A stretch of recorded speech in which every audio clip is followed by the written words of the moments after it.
tiempos con Dios, palabras y pensamientos del Padre. Cuando tú hablas de Dios, cuando tú dejas saber a la gente que te rodea que tú sigues a un Dios, que tú crees en Dios, cuando tú hablas de su palabra, se empiezan a levantar una serie de demonios a tu alrededor que van usando la gente, y estas personas empiezan a tener una atención más allá de lo normal de todo lo que tú haces, a dónde vas, qué dices, cómo te vistes, si dijiste, si no dijiste, y si lo hiciste o no lo hiciste. Empiezas a ser, entre comillas, como muy famoso en medio de la gente, porque la gente quiere mirar, quiere juzgar hasta dónde tú eres realmente un hijo de Dios. Hasta dónde ese Dios que tú dices que sigue es verdad que tú lo estás siguiendo. Y siempre van a estar juzgando lo que tú haces o no haces. ¿Por qué? Porque la gente, como ellos no tienen la capacidad o el interés o la disposición de ponerse en manos de Dios, de también de buscarlo, sino que ellos quieren continuar en el pecado, porque la palabra misma dice que ellos, la gente no prefirió la luz, sino que prefirieron seguir en las tinieblas, y la luz no tiene comunión con las tinieblas. Entonces esos que han preferido las tinieblas, que quieren seguir en la murmuración, en el chisme, en el conflicto, en la pelea, en la contienda, en querer dividir, en querer contender, en querer juzgar, en querer señalar, esas cosas que ellos mismos no pueden hacer, esas cosas que ellos mismos no han podido lograr. Entonces se crea como una envidia espiritual, por así llamarla, y son personas que van a estar muy atentos a lo que tú haces o dejas de hacer. Hay un contexto en Lucas 23:39 donde dice que uno de los criminales, oiga esto, uno de los criminales no era un hombre de Dios, no era un hombre, no era un sacerdote, no era alguien que conociera de palabra, dice que era un criminal. Dice, uno de los criminales allí colgados, el que estaba al lado de Jesús cuando él fue colgado, le dice, empezó a insultarlo y le dijo, ¿no eres tú el Cristo? Sálvate a ti mismo y a nosotros. Es decir, la gente empezó a mirar, es como si le estuviera diciendo, ¿dónde está tu Dios? O sea, ¿no dijiste que eras el Cristo?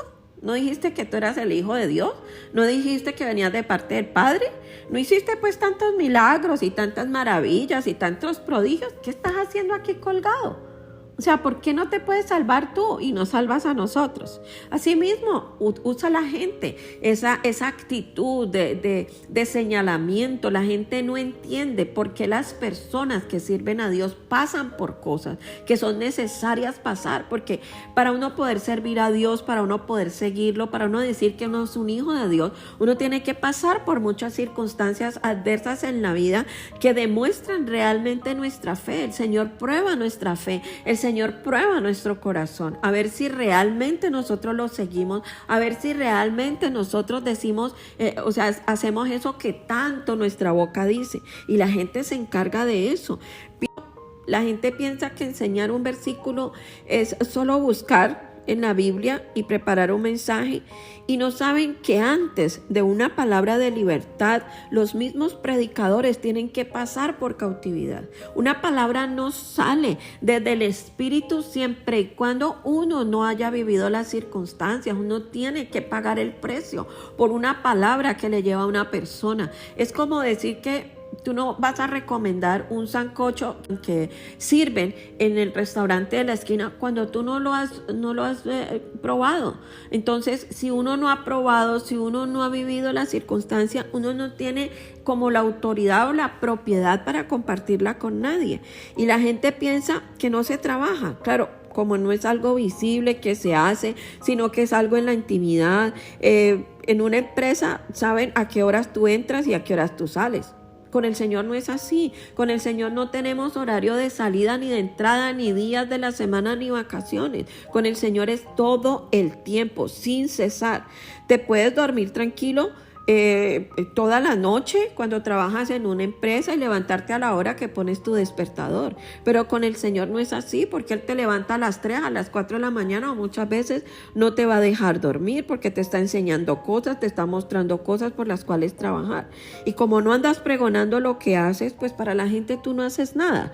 Pues sí hay unos que viven mostrando a su mano izquierda lo que hace la derecha. Les encanta, como los fariseos, pregonar que oran por esto, que oran por aquello, que no sé qué, pero en realidad son simplemente fariseos religiosos. Algunos se atreven a decirte cómo debiste de obrar, qué decir, por qué preguntar y por qué no preguntar. Y se atreven a juzgar lo que haces cuando no estuvieron ni siquiera 5 minutos en el altar preguntándole a Dios si eso viene de Dios o no viene de Dios, o cuál es la verdad de las cosas. Y te dicen incluso, ¿dónde está tu Dios? Cuando te ven en dificultades. La gente piensa que las dificultades o los problemas vienen por el pecado. Hay consecuencias del pecado, por supuesto que sí, pero también hay que mirar la otra parte. Entonces, ¿el Señor Jesucristo pecó? ¿El Señor Jesucristo era un pecador? ¿Era un hereje, como tantas veces lo mencionaron? ¿Era un falso profeta? Porque vivió muchas calamidades. Pablo las vivió, Pedro las vivió, Juan las vivió. Entonces, ¿qué fue lo que ellos hicieron? Hay consecuencias por el pecado, pero también hay ataques del enemigo, hay pruebas que uno tiene que pasar. Y la gente te dice muchas veces en esas dificultades, ¿dónde está tu Dios? ¿Dónde está lo que usted dice que predica? Porque estás pasando por esto o por aquello. ¿Y por qué obras así? ¿Y por qué Dios esto? ¿Y por qué aquello? Así le dijeron a Jesús. ¿No pues que eres hijo de Dios? ¿No predicaste esto o aquello? ¿No hacías pues los milagros? ¿No hablabas de que Dios era bueno? Y entonces, ¿por qué estás aquí colgado en la cruz? Esa es la condición del mundo. Cuando más tú quieres hacer para Dios, más demonios se van a levantar a decirte qué hacer y por qué lo haces y por qué no lo haces y por qué no te está funcionando. Dice que era uno de los criminales. O sea, era un hombre que no era convertido, un hombre que no tenía una relación con Dios. Era un hombre que nada tenía que hacer al lado de Jesús. Esos son los que te van a juzgar, los que te van a hacer la historia, los que andan engañando a su esposa, los que andan engañando a su esposo, los que andan hablando a escondidas, los que andan mostrándote la cara bonita y por detrás te están apuñaleando, los que juzgan a los demás, pero no ven que en su casa tienen un marido lascivioso, o los que andan juzgando a las demás personas, a las demás mujeres, pero no se dan cuenta que en su propia casa hay personas que son peores o que ellos mismos son peores. Es decir, esos que andan engañando y andan chismorreando y andan haciendo tantas cosas son los que quieren vender una apariencia, vender una familia, vender muchas cosas que no tienen, y son los mismos que se están atacando. ¿Y por qué? Porque precisamente ellos chismorrean, ellos hacen cosas, ellos juzgan, ellos señalan, porque ellos mismos no han podido alcanzar la gloria que tú tienes. Jesucristo estaba en una cruz, pero la gloria era de Él. Él estaba en una cruz, pero Él hizo milagros. Él estaba al lado de un criminal, pero no era criminal como ellos. Él estaba pagando por algo que no hizo.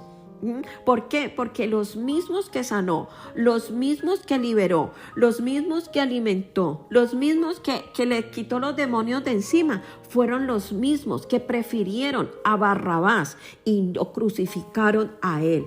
Esos mismos son los que te van a crucificar a ti. Esos mismos son los que te van a señalar a ti. No esperes menos, porque el diablo anda como león rugiente viendo a quién devorar. Él no está devorando a los suyos, él no está devorando a los que le sirven, él está devorando a los hijos de Dios, a los que quieren, a los que están trabajando, a los que quieren caminar conforme a la voluntad del Padre. Así que la palabra dice en 2 Corintios 1:9, nos sentíamos como sentenciados a muerte, pero eso sucedió para que no confiáramos en nosotros mismos, sino en Dios que resucita a los muertos. No pongas tus ojos en los hombres. Maldito el hombre que confía en el hombre, dice el Señor. ¿Por qué? Porque la condición humana camina según la condición de su alma, la condición de su corazón, la condición de sus pensamientos. Por eso no esperes nada de nadie, no pongas las expectativas en nadie, solo ponlas en el Señor, porque así le pasó a Jesús. Vuelvo y repito, por los que Él pagó, por los que Él murió, por los que Él alimentó, enseñó, sanó, liberó, fue por ellos que Él fue crucificado. Así que no te apegues a nada, no te apegues a nadie, simplemente haz el bien, no te canses de hacer el bien, porque tú al final de cuentas, como dice la palabra, todo lo que haces lo haces como para el Señor, no para el hombre. Pero por demás, no esperes nada de nadie. Que el Señor te bendiga.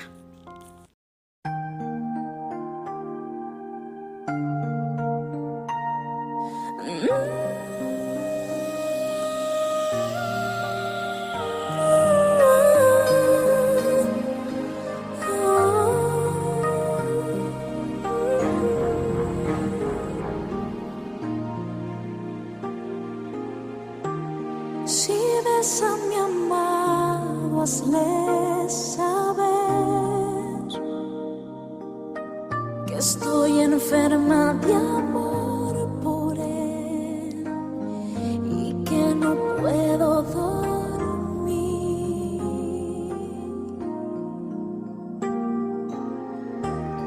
Mis ojos se secan de llorar y no lo encuentro en ningún lugar y no lo siento como ayer.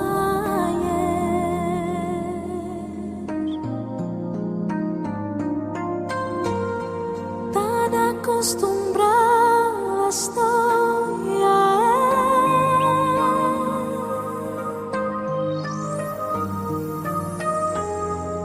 él que hasta mi carne siente su ausencia.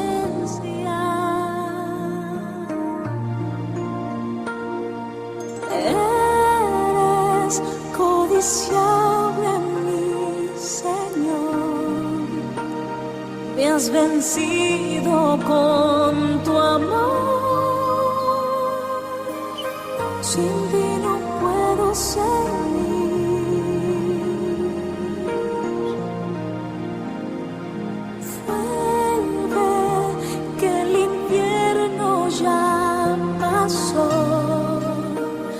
Déjame escuchar tu voz, paseando por el jardín.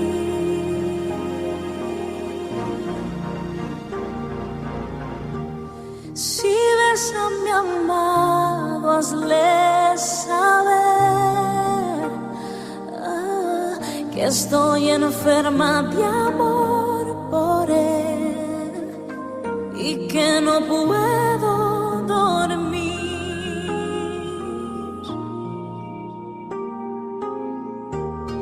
Mis ojos se secan de llorar y no lo encuentro en ningún lugar y no lo siento como ayer.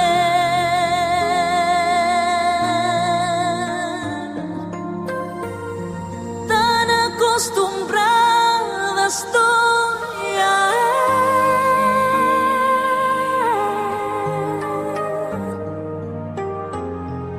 que hasta mi carne siente su ausencia. Oh, eres codiciable, mi Señor. Me has vencido con tu amor. Sin ti no puedo seguir.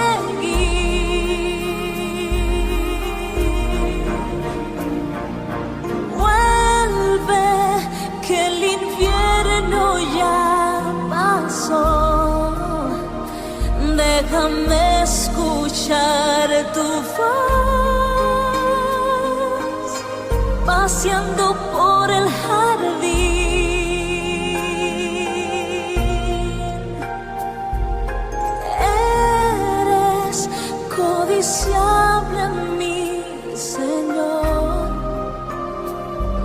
vencido con tu amor. Sin ti no puedo seguir.